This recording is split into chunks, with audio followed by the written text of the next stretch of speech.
hand, I said before, I'm a big fan of clarity. And to me, for instance, taking the term adaptive or agile, to me it's the same thing, right? So you may have called it tailoring and adaptive approaches until the year 2000, when was the Agile Manifesto, okay? So to me, you may say that's the same term, even if you like, from the meaning of the term, but actually borrowed from a different sector because agile manufacturing and so, never mind. But why that name? And I think one reason is it draws the attention to a different spot, right? So change. Well, it makes you more independent of the original thought that we didn't originally create. Correct. So it shows an evolution, yes, and it gives a new attention on something. Because you might have said, yes, adaptive has always been important, tailoring, yes, we've always done that. But if you want to say, hey guys, listen to me for a second, there's something important I have to say right now, and I want you to have all the lights on me and get your ears, then sometimes I think it makes sense to change a term or to use a new term.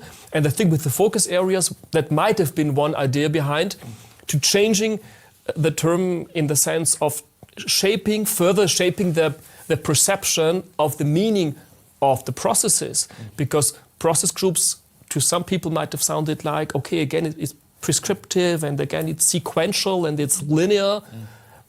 It has never been, but the term focus area might make it a bit easier, and changing the term what you might have noticed, one difference what you see from the process groups, the focus areas, is in the process group, in the graphics, you see these lines from leading from one output to the next input, whatever. Yeah. This has been consciously removed. Yeah. So that is, you need to follow the process, and only if you follow the process you get to that point in the maze here that is being removed consciously. That you focus on different things, and in some projects you focus more on that piece, and on the other project you focus more on this piece. Yeah.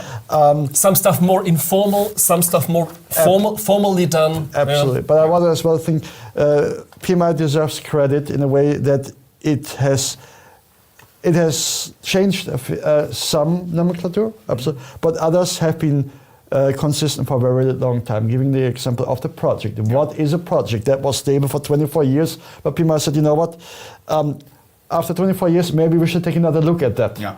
Project success is another one. Yeah.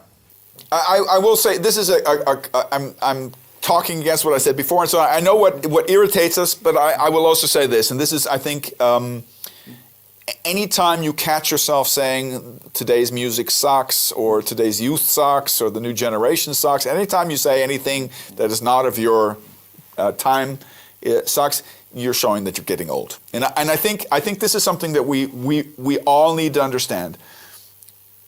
We love our discipline of project program and portfolio management and PMOs and all that kind of stuff, and it should be around for a long time. So the only way for it to stay around and to be sustainable is if it's allowed to evolve.